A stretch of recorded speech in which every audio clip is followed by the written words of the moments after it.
700,000 people have signed up for your party.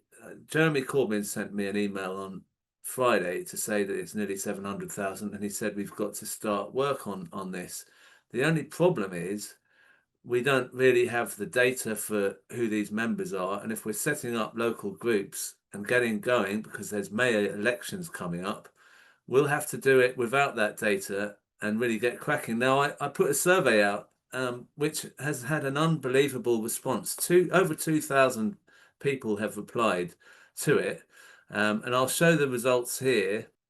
It says here, have you signed up to the new party announced by Jeremy Corbyn and Zara Sultana? So it says, according to this, 80% have already and 9% will be. So, I mean, 90% of subscribers have actually signed up for this. And this question here, have you previously been a member of a political party? Nearly 90% of those who have signed up for this were former Labour members, only 2% Greens. So that's where all these people are coming from. That's where I'm coming from as well. Do you have experience building local activist networks, e.g. running meetings, campaigns, stalls, etc.? As you can see from that, there's only 27% say no, and I'm not looking to get involved. So, 3/4 of those who answer the survey are willing to get involved in building activist networks locally. And from this one here, you can see that already 5% have organised a public meeting for your party in their area. That comes to over 80 people. 80 constituencies have are organising a public meeting. Would you be interested in running or helping with street stalls to promote the party? Only 15% say no. That's incredible. And finally, this one here, would you like to be connected with others in your local area? Yes, please connect me, 40%, over 40%, and only 20% say no, not right now. So lots of people want to get involved. And I'm going to start this discussion by speaking to some of those people who are already doing things. Grace Lally from Hastings on the call. Hi, Crispin. Hi, Grace. Thank you for coming on. Thank you for agreeing to come on. Yeah. As people will maybe remember you from the clip where you confronted Labour canvassers. So Yes. Hastings has got has already got quite a lot going on there. Can you tell us what's happening? Yeah, well, I mean, obviously, there's been talk about a new left party for months. So back in May, a few of us decided to just crack on, really, because rather than waiting for the National Party to be announced, and we felt like we knew enough activists through the stuff we were already doing with Palestine campaigning, housing campaigning, all the different things we're involved in, that we knew enough people who were waiting for this National Party as well, that we could just start it locally. So we started with we put out a very general call out saying, we're socialist activists. We want a new left party. We want to challenge get ready to challenge the reform and the far right, and that we want a party that's going to turn the world upside down. And we put a very just a general call. And we got a response straight away, dozens of people, kind of through activist networks, really, because the call was to create the party, not as a sort of finished product for people to join. It was like, come and help us create something locally. Right. So so we've just gone from there. We created it. We started with an assembly of about 30 or so people, and yeah, it was interesting right from the beginning. People weren't that interested in sort of deciding on the policies or even the name. We're just calling ourselves Hastings New Left Party as a sort of holding title. Mostly people wanted to start doing outreach, to start getting involved in community campaigns, to find out what people want from a new party. And yeah, so we're just trying to keep it really open. Right. And So you're engaging people in discussions on what they want. Yeah. how are you communicating with them? Is it WhatsApp or email this or what? How are you doing Yeah, well, everything has to have a WhatsApp now, doesn't it? You can't avoid it. So yeah, we've got a ton of WhatsApps. So we've got a WhatsApp community. So from the first group, people set up like subgroups. So there was there was college students, so they set up a youth group. There was people interested in creating like education stuff around economic alternatives to the system. So that's an education group. There was people we set up like people set up putting on film shows. It's just like open it up, an outreach group to start organizing stalls. So we did stalls at like the community campaign, a protestival that happened that we were involved in. So yeah, it's like just we haven't created a steering committee or anything like that. We're not trying to narrow it down. It's all open. So Wow. yeah, so and it's amazing because a lot of people are like are experienced activists. We're already working together on a lot of campaigns. So this is sort of strengthening the left by bringing us all together in one place so we can cross, fertilize different things that different people are involved in, support each other across different campaigns, trade union work.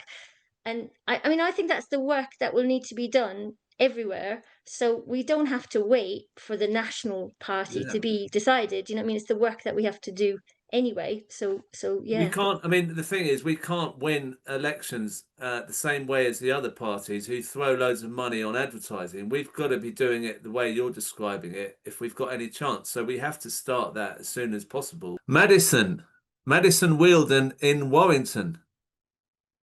Are you there, Madison? Hi, can you hear me?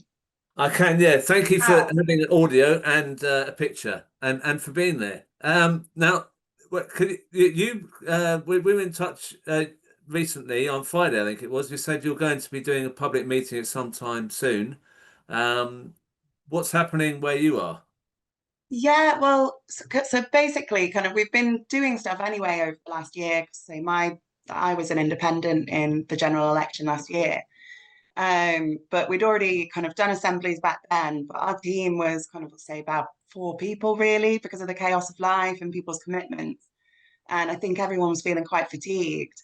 But then, kind of, as everything started coming out about the new party, kind of just seen, and I think we've all felt that kind of increase in hope and kind of that energy. And I think that feeling that this is about putting kind of say the power back into communities and getting people engaged and involved.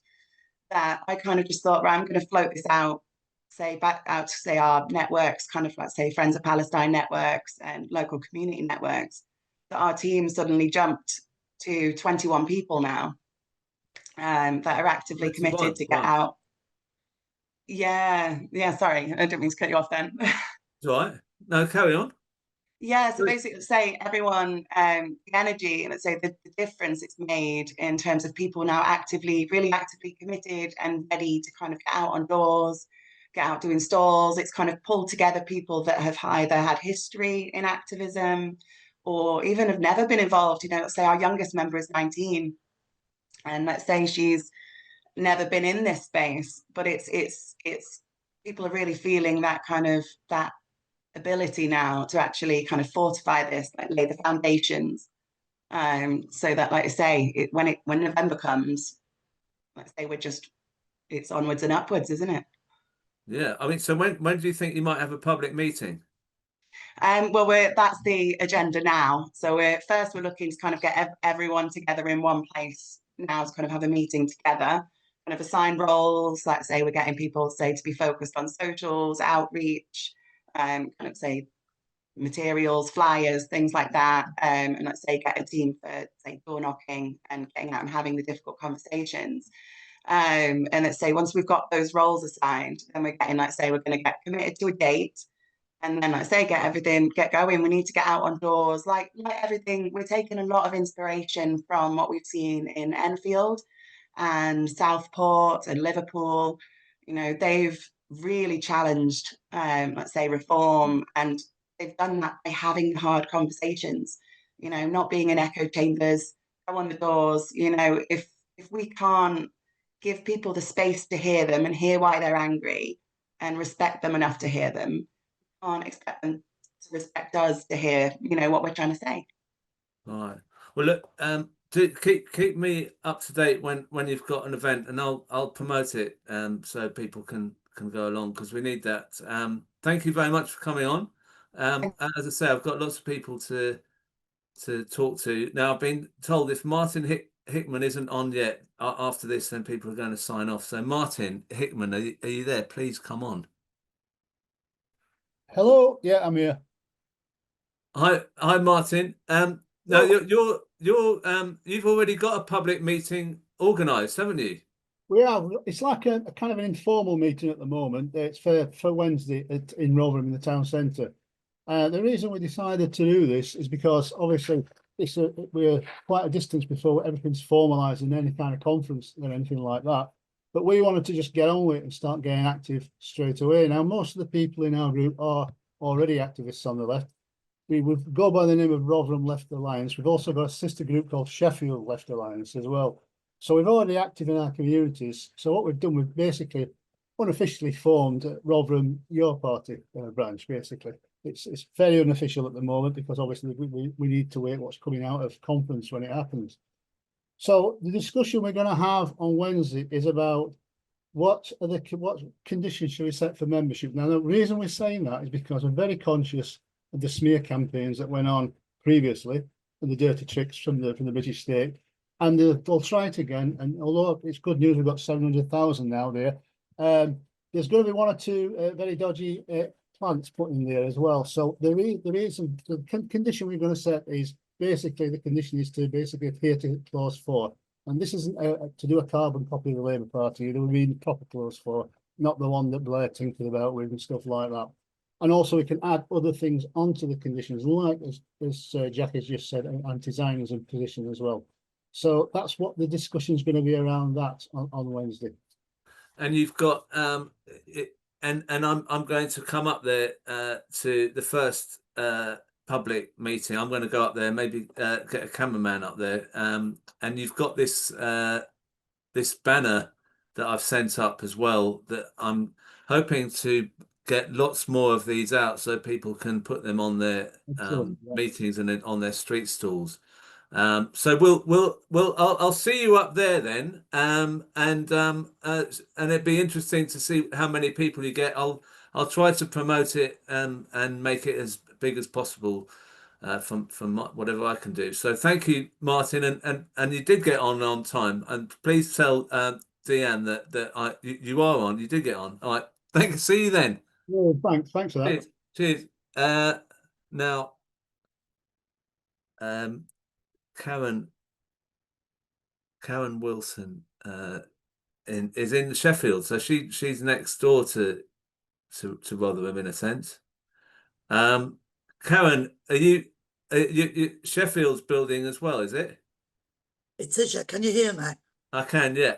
Oh, good. Yeah, we are. We did know about the one in Rotherham. I'm in Sheffield left, there, Rotherham left.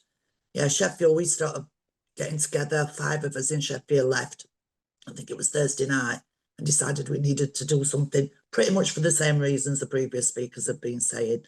The only thing we could think of to get the word out was WhatsApp and Facebook, Twitter and Instagram. And we finished the meeting at 8 o'clock and started it straight away, putting notices out, and they came flooding in, people wanting to join with us. We've now got, that was Thursday night, we've now got, I think, 130 members on the WhatsApp and 50 on the Facebook. Wow. Oh, quite a few. I know there'll be thousands in Sheffield. We put it on the WhatsApps on Unite the Union and different WhatsApps that we're all on, being wherever. And there's also people come on, we've contacted family, friends and anybody that you know, really. We also open the WhatsApp up so that any members can join any other members that they know, which was a good way of doing it, I think. That got a lot more on. We're now in the process of organising our first meeting, getting everybody together. We're looking for speakers. So it's just finalising it, things like that. I can't believe that's a lot of people you've got on a WhatsApp group there. Yeah, quite quickly, I mean, within a just couple of days. for that few number of days. Yeah, I mean, if you go out and you meet more people, you're going to talk about 1,000, but before that long. Yeah. And the thing is, so you're going to go to the Rotherham one? I don't know, I might do. I've got it wrote down. It's in a coffee shop somewhere in All right. Well, Rotherham. look, if you're there, Yeah, they've I'll got come more if you go. connections with I'll them. I'll Yeah, come if you're there. I'll go if you're okay, going. Yeah. okay, I'll go. I'll see you All right. there. All right. See you there then. Cheers. Yeah. Um. Right now, I'm going to move to this is a story that's actually hit the national papers. Actually, Grace Lewis, a councillor in Coventry, has. Can you say what you've done, Grace? It's not resigned; it's joined, or you signed up. You signed up for your party. Is that the best way of saying it? Yeah, on Friday I became the first Labour councillor to declare that I will be signing up and helping build your party. Brilliant. And can you tell us why you did that, and what's the situation like in Coventry? I mean, are there lots of people supporting you there? Yeah, so I joined the Labour Party when I was 16 because I thought it was a vehicle for change, like not for cutting welfare, definitely not being a participant in genocide, not to continue austerity. And Labour locally have also been cutting library services and funding to voluntary organisations and undermining the strikes that are going on in the Birmingham right now. And I just believed that it's our responsibility as socialists to help build that alternative locally. When Zara and Jeremy announced the launch of the new party, I felt hope. And people in Coventry have been working on the left for quite some time. And I thought I will help them get involved and try and build something. Right. And Zara Sultana is from Coventry as well. So it's a bit of a hotbed. You must have a lot of people interested then. Yeah, for sure. So we've got a small meeting tomorrow night with the Coventry Warwickshire Independent Socialist Alliance, and then we're looking to arrange a public meeting sometime kind of September, October, to gain a bit more traction and start doing outreach. Um, Obviously being a councillor, we want to start door knocking, speaking to residents, running community campaigns. And when's your elect? Do you have a local election in Coventry in coming up in May? Are you up for election then, or is it a different time for you? Yeah, so in May 2026, Coventry has all out elections. So all council seats will go up. Um, so there's a real opportunity, both in Coventry and for Birmingham, for the New Left Party to start organising early and mobilising. And that's another reason why I thought it was really important that I leave Labour now and be part of this change. Um, so we can, yeah, hopefully gain some successes there. Yeah, I mean the Coventry bin strike, the Labour Council was doing the same thing there, wasn't there, a couple of years ago? So that you should have support for that. So are you good mates with Zara? I am. I used to work for her in the general election as an organiser. Right. Well, can you ask her to come on the show next time? I will do my best. I'm sure she's very busy trying to sort out everything nationally, but yeah, I But will tell give her, it a tell her shout. there's a load of there. Tell her there's about 700 on here, and they all want to hear from her. Yeah. Will do. Yeah. All right. Well, Thanks, thank you, Kristen. thank you, Greg. I know you've got to go off and do other stuff, so I appreciate your time. Thank you very much. We've got another councillor who's been involved in the setup of the party. Alan Gibbons, are you there? Can you hear me, Alan? All right, Crispin, yeah. So lots of people are raring to go, chomping at the bit, whatever the other expressions are, but they don't have the data to know where the other people are. I mean, what is that a situation that concerns you? Or do you think people can find other people easily enough? Well, we'll have to move quickly on it as we move towards a founding conference. I mean, if it is November, it's not that long to get working for May. We're not quite in that situation because we had a rally with Corbyn and others, which had about 600 people in Liverpool, because we were champing at the bit probably for 2 years since we got expelled from the Labour Party. And the sort of thing we're doing, that's our latest leaflet going out in North Liverpool, where Reform have been leafleting. And on the back, you'll see this wonderful little cartoon of Farage with workers' friend, my arse, So we've got 6 groups on Merseyside. I think 4 are registered with the Electoral Commission, Liverpool Community Independents. So we're at the stage where we've got a branch meeting, calling it an organising meeting. We've had the first, and we've got one on August the 20th, and that's drawing up a local manifesto democratically in discussion with members, and we invite the whole left along, but obviously votes are going to be people who are fee-paying members. And then we're starting to do candidate selection. We're not up till 2027 with all our elections. And we've probably got one of the toughest battles in the country because it's the strongest Labour Party, even though they're crumbling. We've got probably one of the strongest Lib Dem groups, traditionally always have had on Merseyside.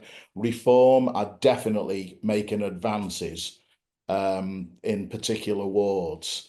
And then we're challenging amongst that. So we've got a hell of a lot of work, but we were expelled 2 years ago. So we established a local party, 18 months ago. So we've got kind of a head start. So has interest in the local party grown since last week's announcement? I mean, have you had more people signing up since then? Oh yeah. I mean, people are contacting all the time. So I mean, from the rally, we've got a mail-in of about 600, and you have to say to people you've got to subscribe because of GDPR. So I'm building up the database of the people who definitely want to be involved. That's up to about 200 or 300. There's 3 WhatsApp groups, for the 3 campaigns we've ran over the last year. And then there's this new interest. So what I'll probably do for the branch meeting is just put out a message on social media saying if you've signed up to the U Party, to your party, come along and take part. And I mean, the other thing what we've got to say is we should all be actually working on stuff, because at full council, we couldn't put a motion on Palestine action because of this stupid 6-month rule where you can't raise Palestine again.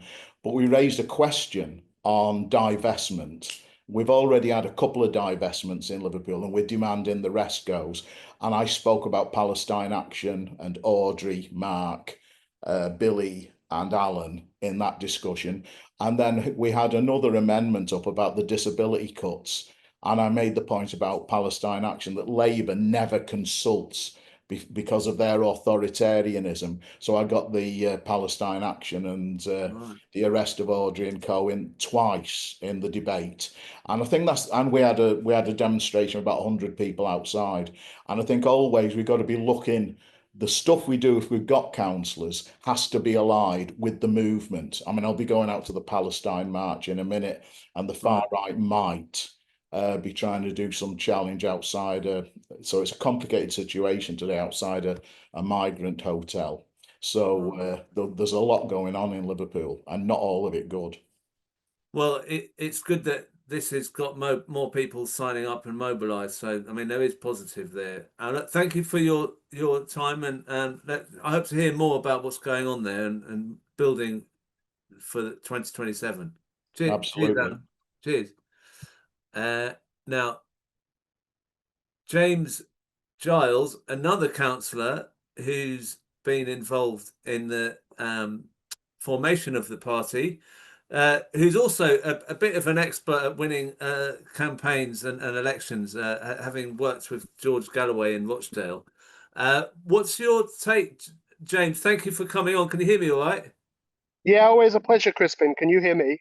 Yeah. No, you've heard that there's lots of, I mean, there's 80 constituencies have set up something. Often it's just a WhatsApp group, but as you heard from that one in Sheffield, over 150 have already signed up. What would you suggest people do once they've set up a WhatsApp group? What kind of things would you suggest for people to start off with? I mean, look, already people are starting off in the right way. You need to meet people, first of all. WhatsApp is a great way to recruit, a great way to spread the message, but you can't beat face-to-face contact. But for me, the focus really needs to be on areas that have elections next May, first and foremost. We have a real opportunity, not just in London, but also in many other parts of the country where you've got a number of, huge numbers of Labour councillors elected that have done nothing for their communities. And so beyond those initial meetings and beyond that initial kind of getting to know each other, there's an urgency to organise on a community level. You know, dare I say, you know, community organising can't afford to wait until November for next May. And so in those areas, you know, and whatever comes out of conference, obviously, we'll all respect, but in those areas, we need to be organising now, just as I am at the moment delivering letters as I'm talking right. to you. I didn't know what you're doing. I said, what's he doing? We've got elections next May too here in Kingston. So the crucial thing is, you know, once you've made those connections, is look at where you want to stand if you've got elections next May. Look at where you're standing, and you've got to get out there now. You know, Alan is absolutely right that they've not got elections until 2027 in Liverpool, and already they're starting to select their candidates. And so get cracking. If you're at all interested, put yourself out there, get out on doors, and talk to people. You know, it's oddly, you know, the mood out there, even among ordinary residents, is one of optimism, I'd say. People are genuinely excited about something that will disrupt the uni party. Yeah. And so you're suggesting people target particular wards and stuff in council elections, and it sounds what Alan said as well. If you get a councillor, that's a good base to work from to promote what you're doing for maybe the general election coming up. You know, it's a bit like he says in Liverpool, what they're doing there. So is there anything else you I mean, the thing about the data is a bit of a worry to me. When would that data be available for local groups? Is there any idea? Do you know any idea when that might be? Well, I would expect that would be post-conference once a legal entity has come into being. But that doesn't stop, of course, people, as you've seen from the other speakers today, getting together in their own capacity and doing that sort of local organising. And to me, that's so important. You know, get out there, talk to people, and, you know, you never know who will come out of the woodwork. So, you know, in an ideal world, it would be sooner. But, you know, I think we have to accept that there's a process to take place. I know many of us have been pushing for very many years now for there to be something, but we're nearly there. Just a few more months, and yeah, you're absolutely right. I mean, getting elected to the council is one of the cornerstones, really, of obtaining power. You know, in Kingston just last week, unanimously, we agreed to divest from companies involved in the arms trade and complicit in violations of international law. So, you know, it can be done, even in a rich leafy borough. Yeah, no, look, I've never interviewed anyone who's canvassing or leafleting at the same time. It's fantastic that you can multitask in that way. Thank you, James, for coming on. Good Pleasure. luck with the rest of it. Cheers. Now we've got I'm hoping we do have on the call Audrey White. Thought I was not only confined to my house, but confined to not being heard by anybody. Now, look, we firstly, before anything else, how are you coping with this house arrest? I don't even want to talk about it. It's awful, and it's so stupid because the police have either made a mistake, which they have done, I think, and won't admit to it, or by placing me in the restricted area that I'm not supposed to be in, where I live. Or they've done it deliberately, you know. It's hard to fathom, and it just keeps going round and round my head. So it's just bloody awful, really. But anyway, I'm glad to be on the show, and I feel better than I was last week, and everybody's been fabulous. So, you know, can I just say the one thing I've been pleased about was last week was being able to help Uda Amori's application to the court about the judicial review for Palestine action.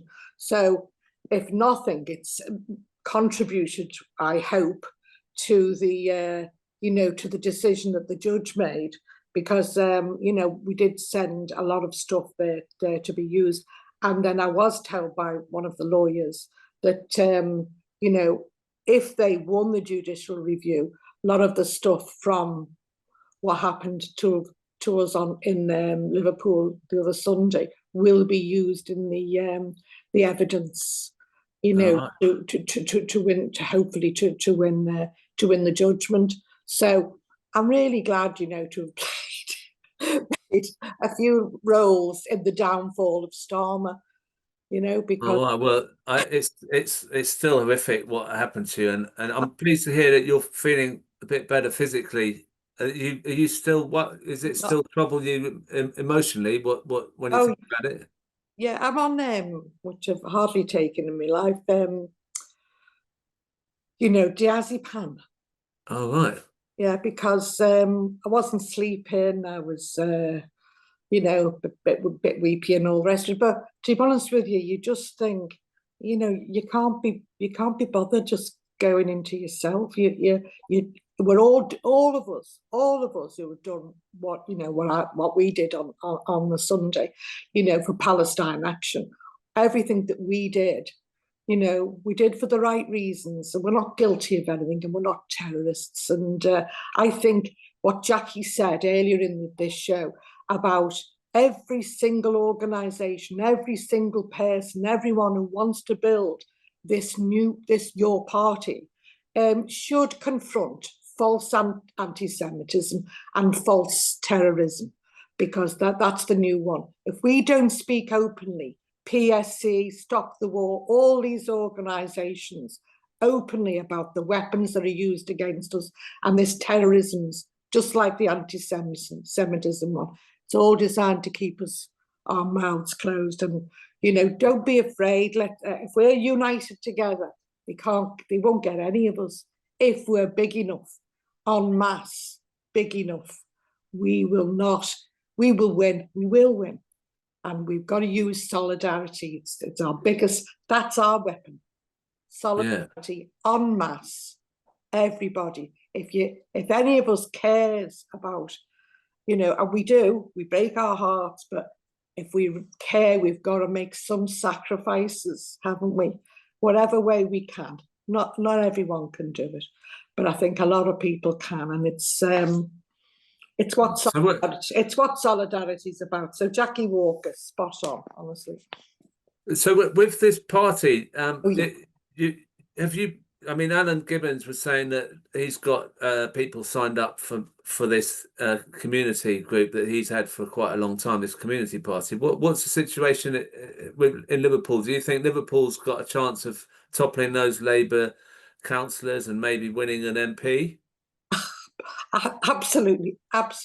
I've been part of building this party, by the way, from the beginning, to be honest with you. I don't know whether you know that, but I've been part of the team that's you know, working on the new party with the collective and so on.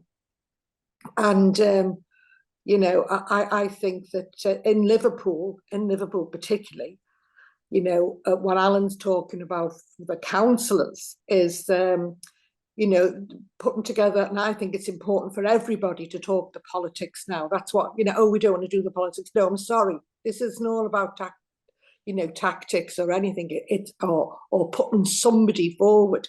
It's all about the policies. If we don't get the policies right, and if we don't agree on the policies, how are we ever going to make our councillors do what they're mandated to do to really represent us, or our MPs? If we're not doing that, honest to God, we're wasting our time. And I must say this, the Merseyside pensioners put together a manifesto a couple of years ago, and we've published a very glossy magazine about it. Alan's group, the independent councils, are actually signed up to the manifesto for the Merseyside pensioners. And I think that should be the foundation, that should really be. And we put it together ourselves through lengthy discussions over, you know, a long time. And I think we've got to get together and put together what we've got in common. And I think everyone signing up, the 700,000, are absolutely signed up to the principles in Jeremy's, you know, Justice and Peace Peace and Justice organisation.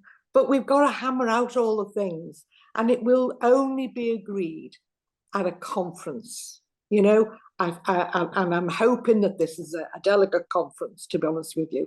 And I've already started to get a few very, very leading people together to try to start a group that will actually organise a regional conference, because we need to, it's all right having all these broad you know, this fabulous, been listening to some of the people you've had, just starting off, you know, with a WhatsApp group and then arranging to meet and arranging to discuss. I hope you all push very, very high up the list what we agree on first, what we agree on. And disagreements are okay. Don't be falling for what the press say. Oh, the leftovers argue. The left discuss and put forward ideas. And if we don't do that, you know, we don't exchange healthy ideas, do we? We don't just want to be a bloody, you know, we want to be a healthy organisation. And some people are saying, oh, I think we should proceed with caution. Don't proceed with caution, anybody. Proceed with determination, because we've got to win. And Yeah. I'll tell you what, can I just finish one thing? It's dead important, honestly. Every single one of us should, because we don't want to be betrayed again. We don't want to have spies in our midst to distort. What we should have in our organisation, in whatever we call it, your party, we should have democratic, robust and fair deselection procedures. We don't want to wait 5 years before we throw somebody out who's betrayed us, right down, sold us down the Swanee. And we should have automatic recall for anyone, delegates included, councillors, MPs and delegates, to make sure that within this party we are not thrown out, you know, disenfranchised. We've got to be represented and we've got to be democratic. Right. Well, I looked at, I could list you more, but I've got another 10 to go through. And there we are. Thank you. Thank you, Audrey. Look, we're sending you love and solidarity, and we'll speak to you again soon. Okay, hopefully I'll be free then. Right. See you soon. Now, Norman Thomas, Platform Films. Are you there, Norman? Or are you on there? Where are you? Yes, I'm here. I'm there. Right. Now, Norman, you sent a reply to the survey where you're not you're cautious and you're concerned about how this is operating, this whole thing. What would you like to say about this? I don't want to disagree with Audrey. I think we do need to proceed with determination and not with caution, but we do have to be aware of what happened last time with the Jeremy Corbyn-led Labour Party, and we do have to be aware of the mistakes and traps that we fell into, and we've got to avoid them. For instance, Momentum, I think, was one of the big, both a mistake and a trap, that we absolutely needed a grassroots movement to help Jeremy Corbyn basically become the next Prime Minister, if he could have been. But what came out of it, what came out of the Momentum thing, was a fiasco, and we've got to learn from that and not do it the next time. So those are the sorts of things. I mean, we have to basically realize that when any kind of political movement starts, or when it's actually in progress, there are some people who believe in the policies and believe in the ideas, and there are a lot of people who see it as an opportunity to get power for themselves. And I was involved with setting up the local Momentum here for Thanet, and it was very, very successful, but only because we divorced ourselves from national Momentum, which was obviously a kind of a thing which did achieve some things, but which was basically there to get power for the people in control of it. And that's what they did. Momentum is still going. They advised people not to support Zara Sultana after she left the Labour Party. So basically, you know, that's the sort of thing we've got to learn. We gave birth, the Corbyn movement gave birth to Momentum, which is now working against the new Corbyn party. They were full of people who were pretending to believe in the things that we believed in, but weren't really. And it's seeing through that kind of falsehood, which I think is what we have to do in the new party. It's a very, very... Can I just I've set up a local Momentum as well. And the thing I found that was difficult was that if you wanted to email anyone in your local Momentum, you had to ask the central Momentum to email it for you, and you had to send them the wording of the email so they could check what was sent out. We had exactly very difficult to communicate. It's very difficult to communicate with people locally.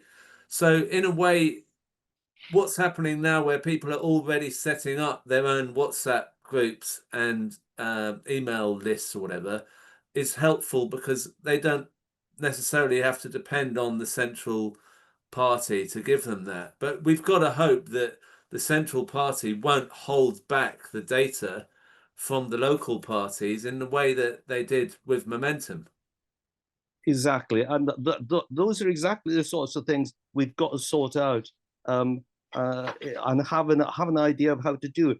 It's not just about the policies that we want to pursue. Those are important, incredibly important, but we have to work out how we do it and how we avoid getting turned into the sort of hierarchical, because what you're talking about really is a hierarchical organization enforcing its hierarchical principles and rules on local groups. And we've got to keep the local independence. The local groups have got to keep their independence, and they've got to preserve that, and they've got to guard against. I mean, it's a very old thing in a way. The local group gets taken over by the people at the top of the organization, and they cease to have the sort of local independence that they had that set them up in the first place. And that's how politics goes all wrong, really. It's the people. I mean, there is another thing that I used to go on about in Labour that I think would make a massive difference, is if the money that is people put into the party, their membership fee, if it goes to the local party and then they give what they can to the national,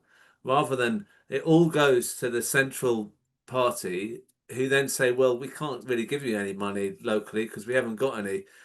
That is a problem, because this party has to be built from grassroots or it won't win, because we can't take on Farage and Labour and the Tories who've got all the national media, the propaganda. We've got to be door knocking and street stalls and stuff like that. So we need the money down here, don't we? Absolutely. You've got to do everything you could do to have independence, and that includes the money. It's insane that you give a load of money to somebody up in London and then they decide how much they will give you back, because it was used to I was the chair of the local CLP here during the Corbyn years, for part of the Corbyn years, and we were constantly being sabotaged from the top. And so to use any money that we had was basically we had to send to head office. The money that we could use locally was kind of, it wasn't allowed. We weren't allowed by the head office to do the things that we wanted to do to support Jeremy Corbyn. So you've got to guard against that kind of thing. I mean, Jeremy himself said the famous thing, it's not me they're afraid of, talking about himself, it's you, pointing at the crowd of people who are supporting him. And that's what it's all about. It's the crowd, not the leaders. And the crowd has to basically have the means to keep them support. I mean, the computer systems that we used were hierarchically controlled. The Labour Party controlled that computer system. Our local party, when the days of Jeremy Corbyn, was stopped from communicating with each other because we'd done something that the people in the bureaucrats considered something wrong, because we'd done something that they considered maybe anti-Semitic or God knows what, but some crime. And from then on, we weren't able to use our own email system locally to communicate with our members. And the reason, and that was right up to the last days of Jeremy Corbyn. We couldn't communicate with our own members because we had to send any communication to the regional office or the head office or some bureaucrat somewhere for them to read it first. And if they read the email and they saw something they didn't like, they refused to send it out. They just refused to send it out. And we were censored at grassroots, at the lowest level. We were censored by people in the head office who wouldn't let us send it out. So these are the things that we have to face going forward. I'm not arguing for being cautious or being very, very worried about everything going wrong, but I think we have to go into it realistically, and we have to think about that. And we have to think also about people who are going to want to join the party just because they want to become powerful, important people, not because they support the principles that we are all hopefully going to sign up to. Great. All right. Thank you, Norman. Cheers. Thank you, Crispin.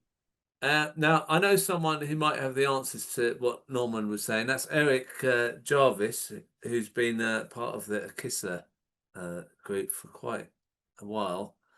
I'm Ah. interested to hear what you think about these issues of not making the same mistakes as Momentum and the Labour Party. Did you hear some of those issues that were Yeah. raised there? Well, I was asked to join Momentum very, very early on, but nobody could tell me what the democratic decision-making structures were going to be, so I never did, and I don't regret that for 1 second. I think I got that right. If you join something that doesn't have democratic decision-making processes, what's the damn point if you're on the left? It's going to be top down, isn't it? So how do we stop that happening? How can we stop that being repeated?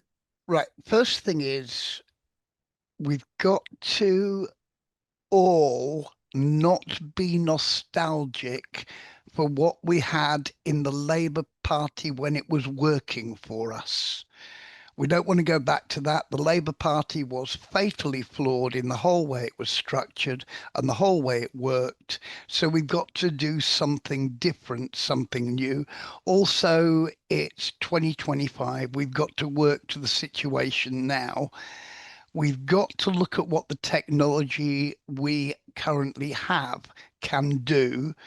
We've got to embed accessibility into all of our structures and the ways we're organizing now, not later, not an add-on after we've built it, but something that says, yeah, disabled people, neurodiverse people, Black people, women, everybody has the same opportunity to have their say and to have agency within the new party. We've got to bed that in right from now, not do it as an add-on after we've got something that the able-bodied white men have concocted that works for them. Another person who's been active and a group that's been active, I mean, even before the general election, is in Tottenham. Andy Higginbottom, are you there? Yeah. Hiya. Well, great to see you. I believe you had a big event yesterday as well outside David Lammy's office. It was tremendous. I would say about 2,000 or 3,000 people, lots of pots and pans. I mean, we only discovered that he's got an office because he works under the radar, but there is an office up at White Hart Lane, and there'll be another demonstration on Monday at 6 o'clock because Palestine Youth Movement have called for a national day of action against Labour offices. And also, I woke up this morning, there's actually posters all over Tottenham bus stops saying Lammy out. I mean, it's really sort of a ferment. And, it's a propaganda war, basically, because, this big speech he gave at the United Nations, I think Jackie was right. It links because he's saying that he wants to support the continuation of the Balfour Declaration, which is the whole, he's an open imperialist, basically. He's saying, we will sort out Palestine and we will decide. So there's an awful lot of feeling against Lammy. And the other issue, of course, is how do we go forward?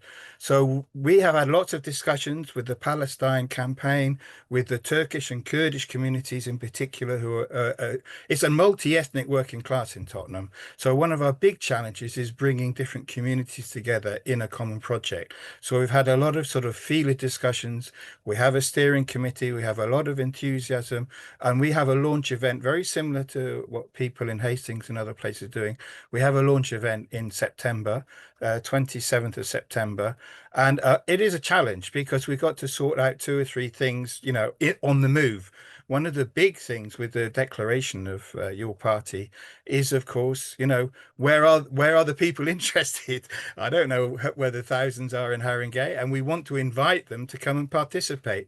So, 27th of September, come and let's have a very grassroots participatory discussion. We've got some core principles that we want to put, but we very much worked on an assembly basis during the last election campaign, and we will have assemblies every 2 months. So we're going to have this interaction even at a local level between participation and sort of we'll have a steering committee as well. So we've got to work this out. I really like the points that Norman and others have been making because we are trying to create something different. right? It's something new.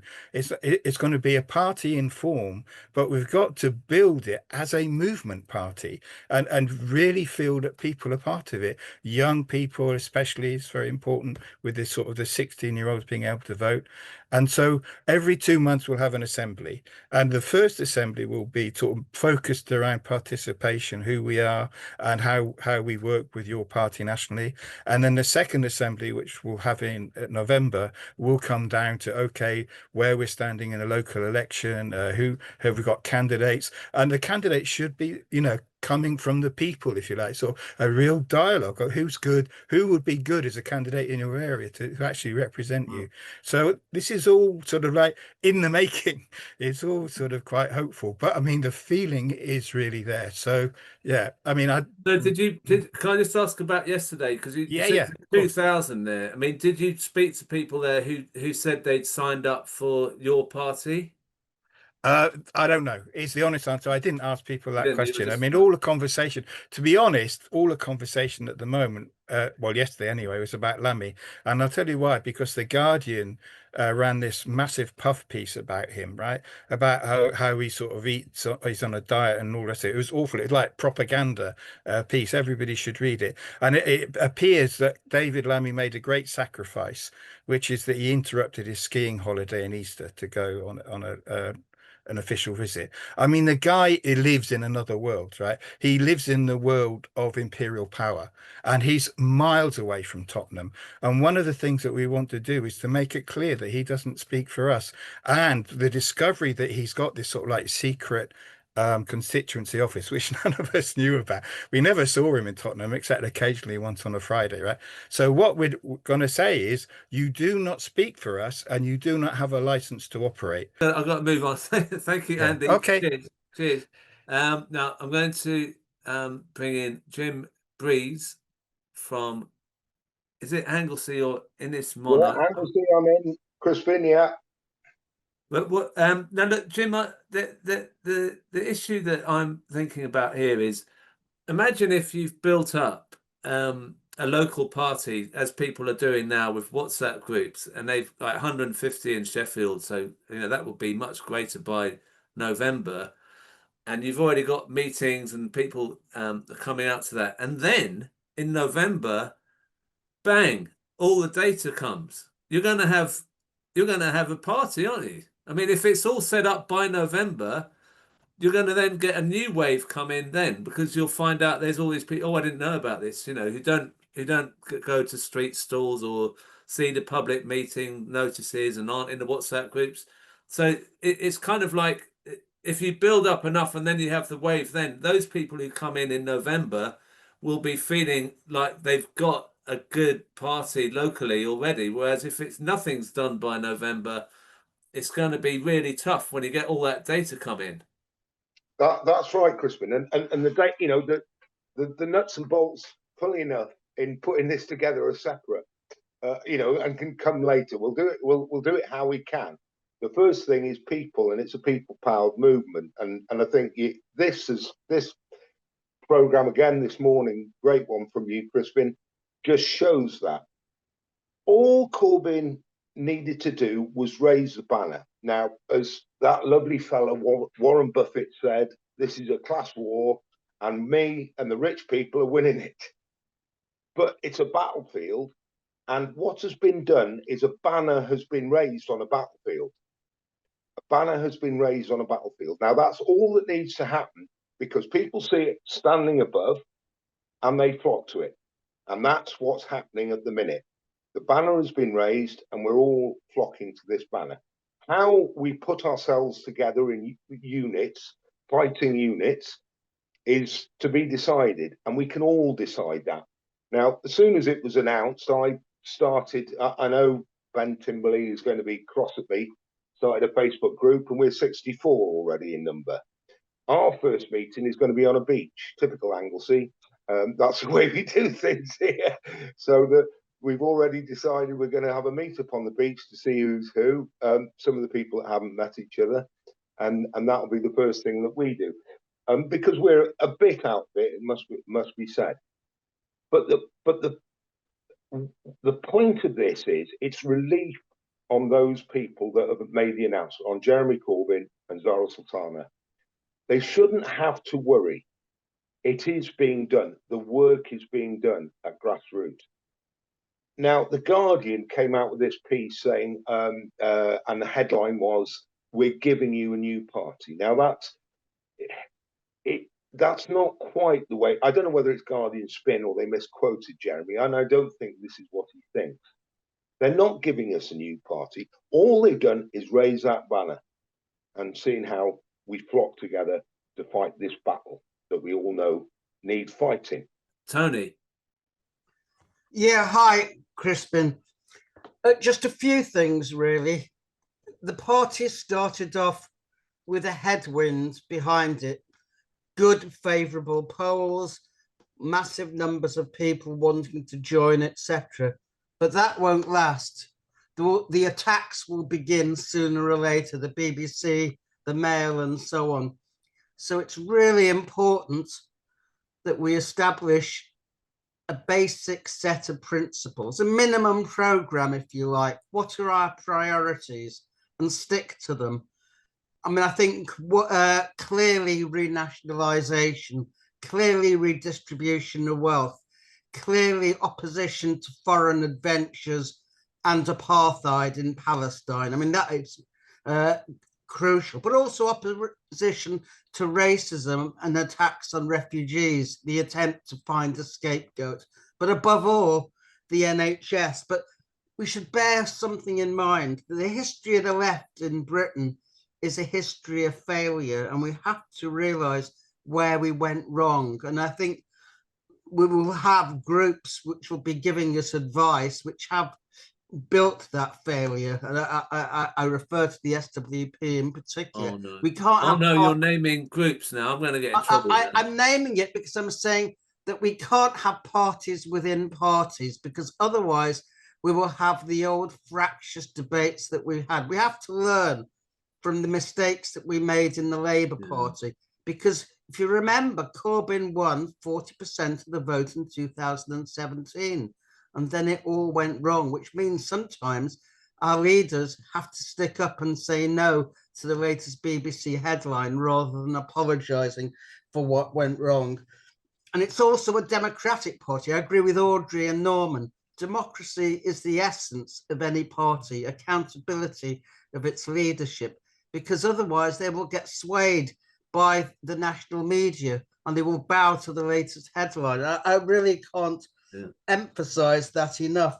But that's, and above all, also opposition to NATO, because NATO provides the means by which we get involved in foreign adventures. So we have a lot to learn. And as I say, we won't have 15% maybe in the polls if we don't actually set out who are our targets, because Labour is becoming decimated in the polls. The Tories are not doing much better either. I mean, this could be our chance to destroy Labour for absolutely, and then maybe not win an election, but have the enough to get the next one. I mean, it's going to be extremely difficult to win a general election, but of course, the base to then build for the next one. I mean, that's what happened with Labour in originally, wasn't it? They got a foot in the door, and that's then right. Came up to win. So, but our target above all, I think, is reform, because they are posing a solution, which is refugees, with these attacks on refugee hostels and so on. And we have to say clearly, it's those who control the wealth in this society, those who have the real power. And just one final thing, we also have to democratize the state. The police are unaccountable. They're out of control. We can see that.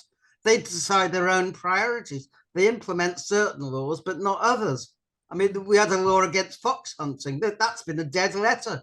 But they can implement a vague clause in the Terrorism Act to prosecute and attack thousands of people. Why? Who gives them that right? They're not elected. So we need a democratization of the state.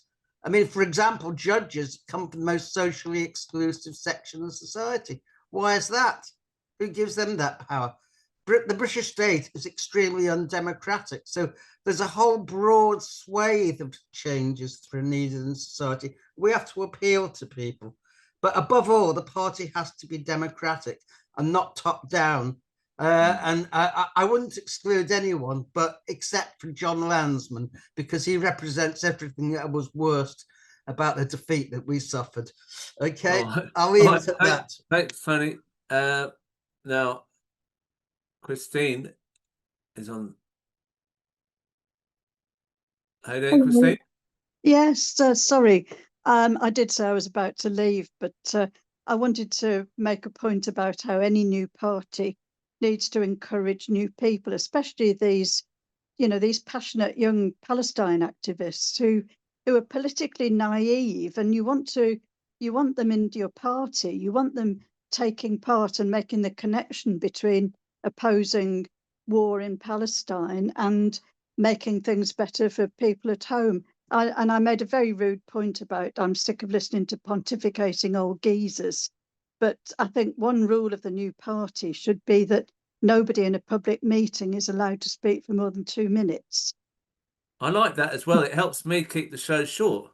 Yeah. I know. Gee, I've noticed Chris Webb is on, put his hand up, and I've seen your excellent boards that you made. Chris, what would you like to say? Yeah, I mean, just very quickly, thinking of the time, we actually got out onto doorsteps yesterday using those boards, because obviously it's very hard to say, hello, I'm calling from, hang on, who am I calling from? So it literally just went out there, said who we were as individuals, asking people, have you heard about the new party forming in politics for the left? And I chose to go in the safest Labour seat in Hertfordshire, and I chose to go along the road, which is the primary knock-up every time there's an election to make sure the vote comes out. The ward would normally be won by Labour with 70 to 80% of the vote. That was under the good years of Corbyn. More recently, there was a by-election this May, and the Labour vote crashed to 30%, and their majority went down to 100. Against that context, our response yesterday on the doorsteps was 45% interest in your party. Wow. From people who used to be Labour, haven't voted Labour for a few years, a couple of reformers, people who hadn't voted. So it's a good broad spectrum of who we'd expect to be interested in. But I was blown away by the quantity in such a strong Labour area. Wow, I mean, this is the thing. We don't know. We don't know what's happening. We haven't had the opportunity. Many of us. I mean, some are already doing this, but many of us haven't had the opportunity to test how people feel about this idea of a party based around our principles of social justice and peace. Look, I can't help noticing you've got one of those boards behind you. Can you bring it up to the camera so we can see it? Because from my sins, I was a Labour organiser in Stevenage, so it's actually a Labour Party clipboard, just repurposed so there wasn't embarrassment on the doorstep. It's brilliant. That worked well. But what was really astonishing is having put a couple of hours on the doors, I thought, yeah, that's enough for the first try. We felt really good about it, so we went down the pub. And the pub is a little bit of a, where you expect a load of reformers to be hanging out, and they were. And I was in my JC 4PM t-shirt. All right.